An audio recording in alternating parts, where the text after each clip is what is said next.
What is up, guys? My name is The Rose, and this is episode 15 of the Game Corner Pocket, which is a mini version of the Game Corner podcast. Once again, this week couldn't connect with Casey as Raw. We were going to do the podcast yesterday, but I wasn't home. Also, forgive me for not being all there, not having the greatest month. We previously put down one of our pets. Found out yesterday my grandmother's health continues to deteriorate, and it has been doing so ever since around Thanksgiving of last year. American Thanksgiving, that is. And, things just aren't going well. And then, to top it all off, my brother almost burned the house down last night. If you want to hear about those two short stories about my grandmother and my brother almost burning the house down, I made a rant line for Monetize This, episode 300. It's on my Twitter, so you check out my Twitter. Link is in the description as always. But I have a couple things to go over here, news-wise. Not nearly as much as last time, so it's going to be a lot shorter of an episode. So, first thing is first, it seems Nintendo's not out of the woods yet with this whole JoyCon drift class action lawsuit stuff. It has appeared that a firm in Quebec, Canada has filed a class action lawsuit.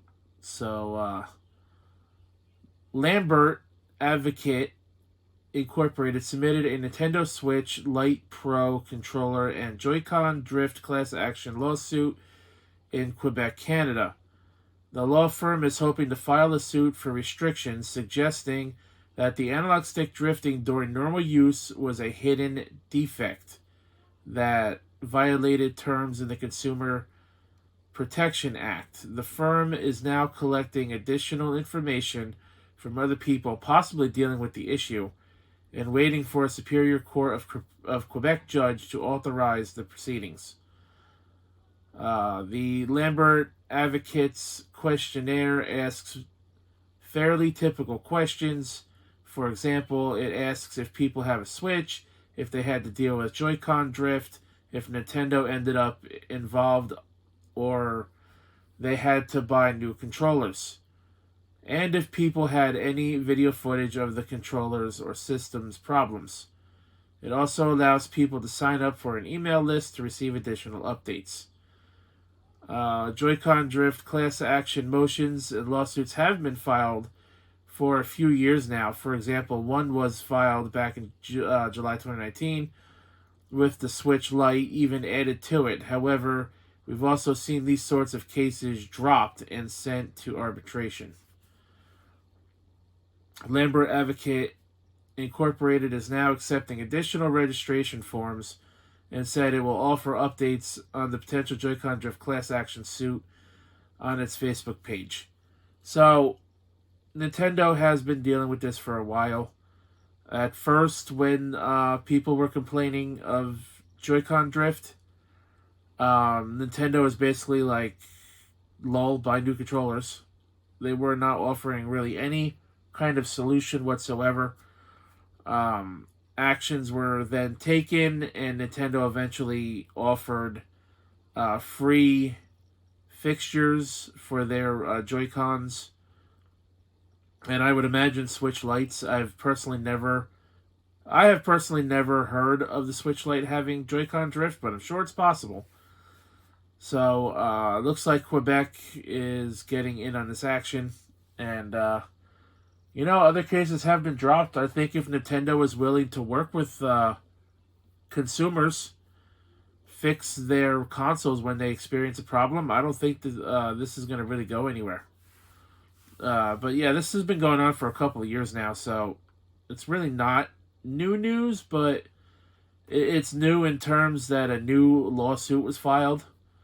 And personally, I don't see this really going very far, in my opinion. The Uncharted movie has been delayed again, I believe, until February 11th, 2022. The Uncharted movie release date got pushed back yet again. This time, the delay is sending it into another year. As pointed out by Jeff Keighley on Twitter, the film will now appear in theaters on February 11th, 2022. The movie faced multiple delays over the years. It also went through different directions, different directors and staff members. Filming for it finally started in July of last year. However, the pandemic-related delays. Photographs from the set appeared in October of last year, showing Tom Holland portraying young Nathan Drake, for the first time. The full film will also have Mark Wahlberg playing Sully and Sophia Taylor-Ali as Chloe Fraser. In terms of games, there are plenty of ways to play. Yeah, blah blah blah blah. Talk about the games now. So the movie got a delay of 7 months, about 7 months. So people are yet again doubting that this movie actually exists because there's always something keeping this movie from releasing. It's apparently been in the works since 2010.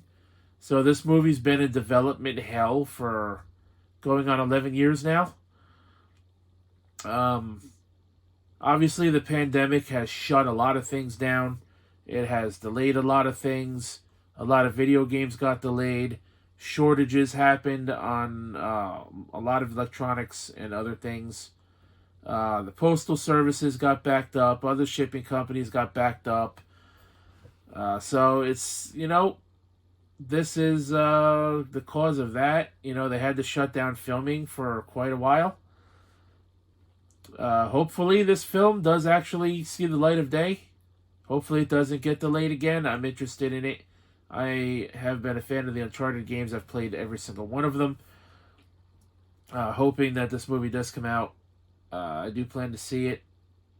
Probably won't go to the theater to see it. Well, depending on, if they offer a streaming option, like a lot of box office movies are right now because of the pandemic. And I don't see us being completely out of the woods in terms of being able to claim the pandemic is over by the end of this year. So I think next year we're going to still somewhat be in some stage of this pandemic, unfortunately. Next up, we have the free Xbox Live Games with Gold for February 2021. We currently don't know the PlayStation games, as they usually don't release their free titles for the following month until a few days beforehand. But this time we are getting 5 games for free. 3 Xbox One games will be playable also on the Series X. Classic Xbox title will be playable on the Xbox One, as well as a classic Xbox 360 title. So let's get into it. From the entirety of February 1st to the 28th, you can get Resident Evil Remake, which is the first Resident Evil game, the remake version of it, and Gears 5, playable on Xbox One and Series X. From February 16th to March 15th, you can get a game called Dandara. Never heard of it. No idea what it's about. The classic Xbox game from February 1st to the 15th is Indiana Jones and the Emperor's Tomb. And from February 16th to the 28th, the Xbox 360 game is Lost Planet 2, I believe it is. Let me just double check.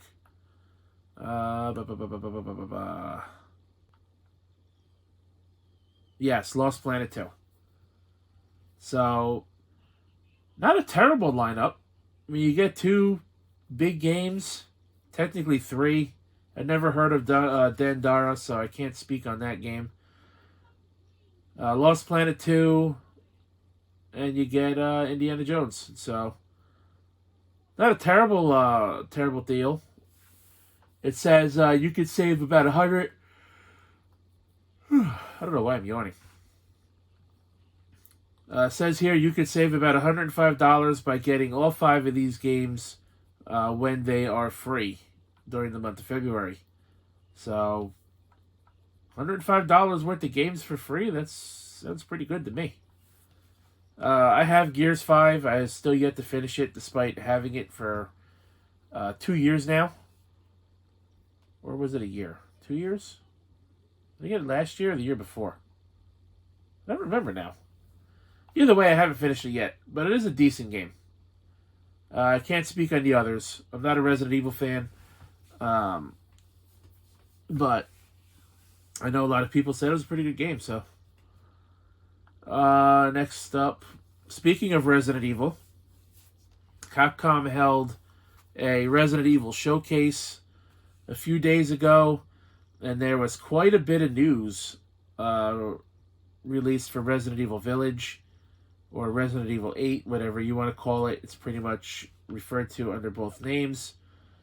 I personally didn't watch the showcase, but I have some of the notes here. The game will launch on PS5, Xbox Series X, and PC on May 7th, 2021. There will also be a free upgrade option should someone get a Resident Evil Village PS4 version. They will get the PS5 digital copy for free. If someone gets the Xbox One version, Xbox Smart Delivery will ensure they get the Xbox Series X version for free if you play on that system. Some special editions were also shown alongside the release date. There is a $220 collector's edition.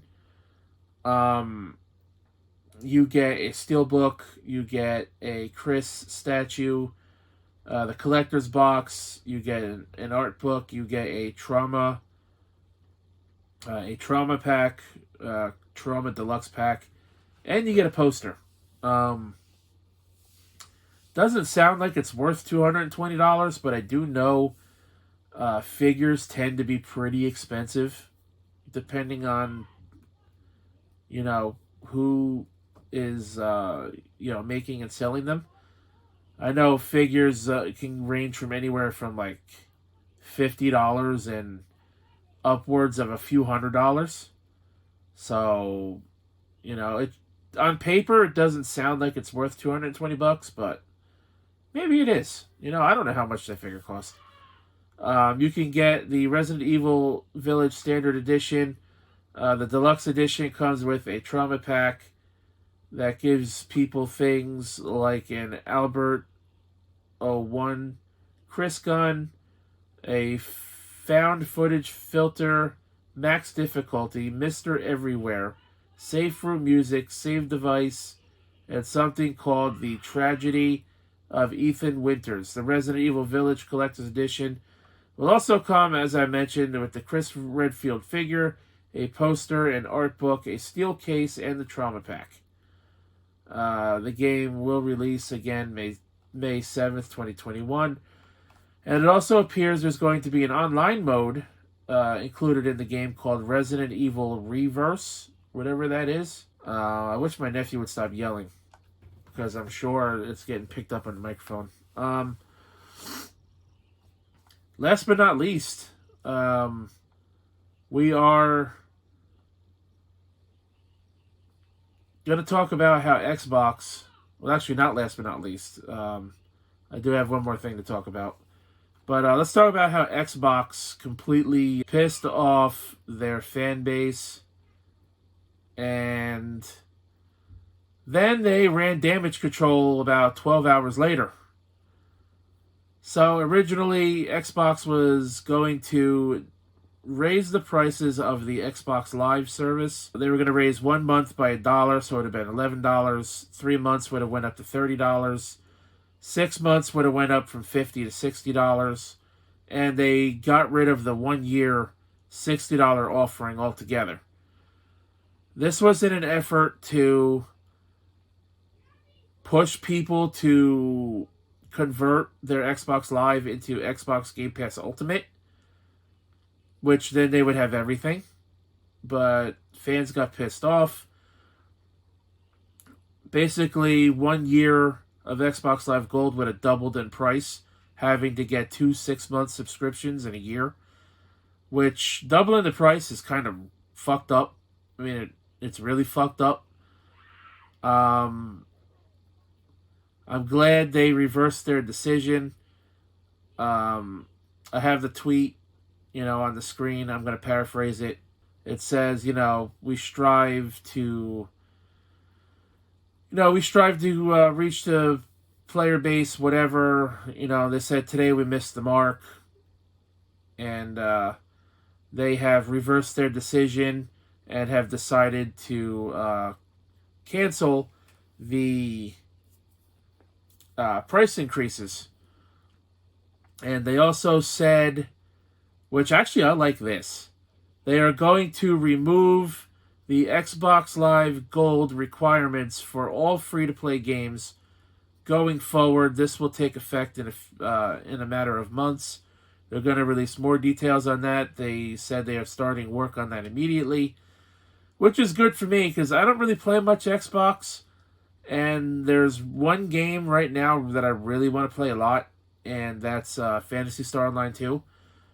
But I don't want to pay for Xbox Live to play one game.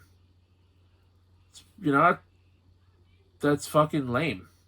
One of the reasons I didn't play Final Fantasy 14 is because you had to buy the game and then you had to pay a monthly subscription service fee to play that game. And I skipped that on that too. And on top of that, you need Xbox Live. Well, actually, is it on Xbox? I don't remember. But you do need PlayStation Plus if you're playing on PS4. So you're paying essentially 2 subscription fees to play a game that you have to pay for.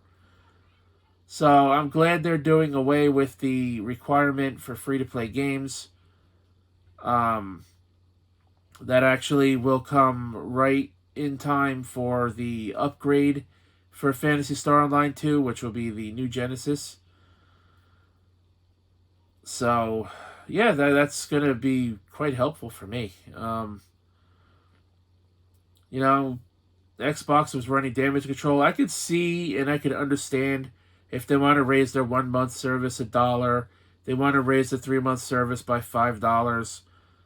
6 months, I think they should leave at $50 regardless. Because even if they got rid of the 1 year subscription, you're going to end up paying $100 instead of $60.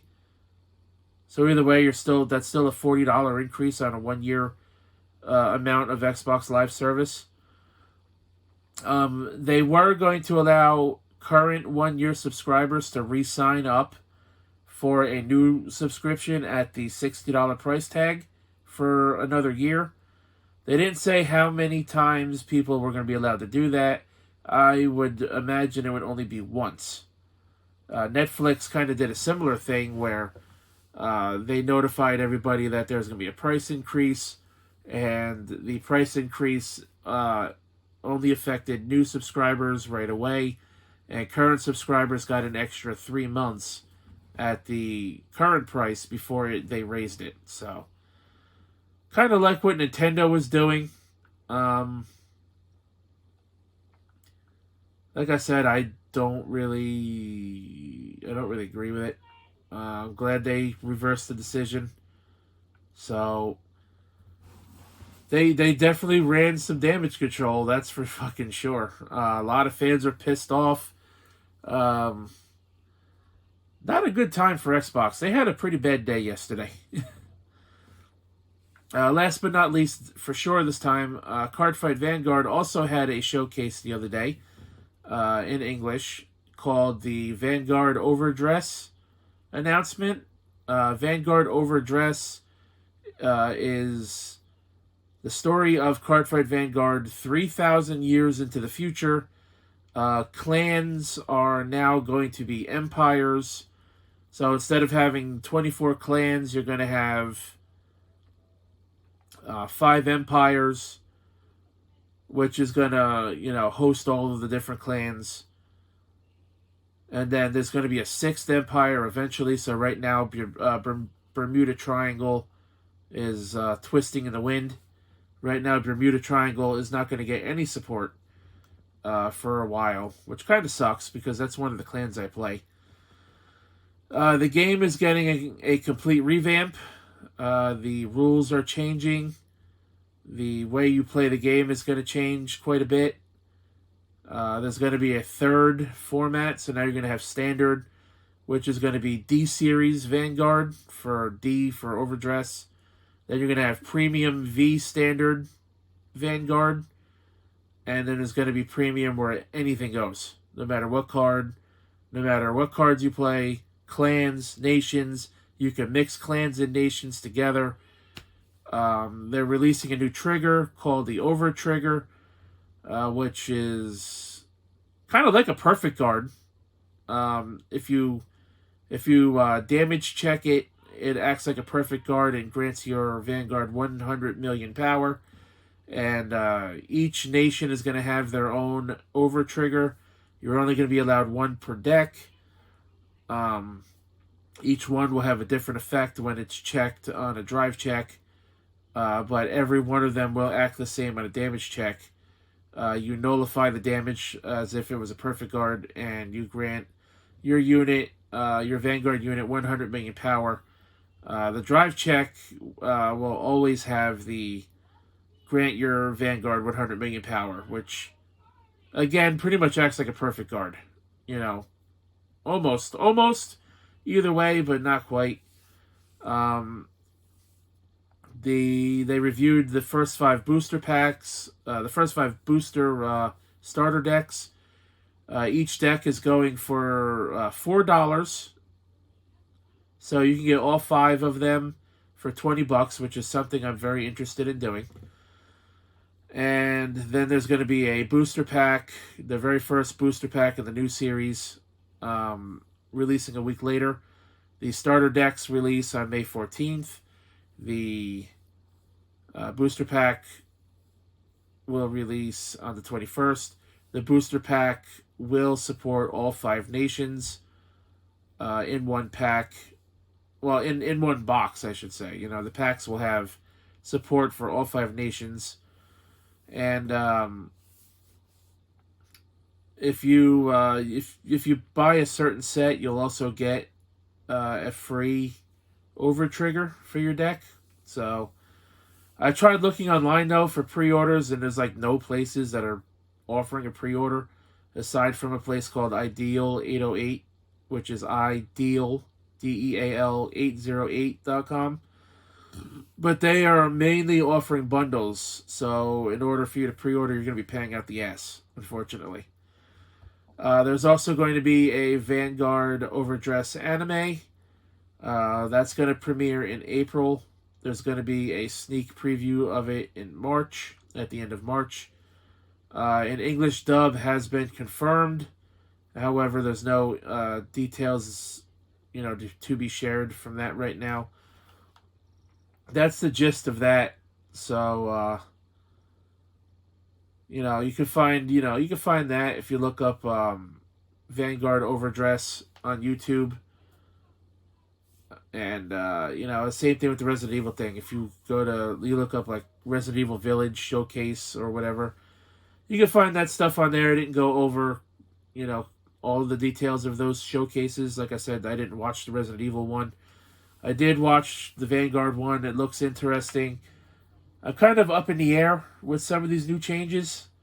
I don't have a favorite nation yet because we really don't know much of anything about them.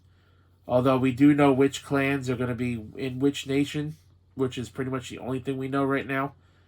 That and the Dragon Nation is the biggest one because, of course, dragons are always the biggest for whatever reason. But yeah, guys, with that being said, I want to congratulate Casey as Raw on becoming the first new monetized This champion in quite some time. I forfeited, before I even got to enter because of all the shit going on recently in my life. And, the information I got from my dad yesterday, and my brother almost burning the house down. So congratulations to my buddy Casey is Raw and podcast co-host. he will be receiving the belt soon. And Casey, why don't you share that title with me, buddy? Let's be co-monetize this champions. Come on, bro. That being said, guys, thanks for watching this video. And until next time, my name is The Rose, and I'll catch your ass down the road. I want to talk about Miku Expo 2021 for just a moment. The expo will be online for the first time ever, successfully crowdfunded. I want to thank Krypton Future Media for giving me the opportunity to help put on the expo. It's going to be a great time. There will be activities and, of course, the concert. We are throwing the biggest digital bash this internet has ever seen, and the best part is it is free.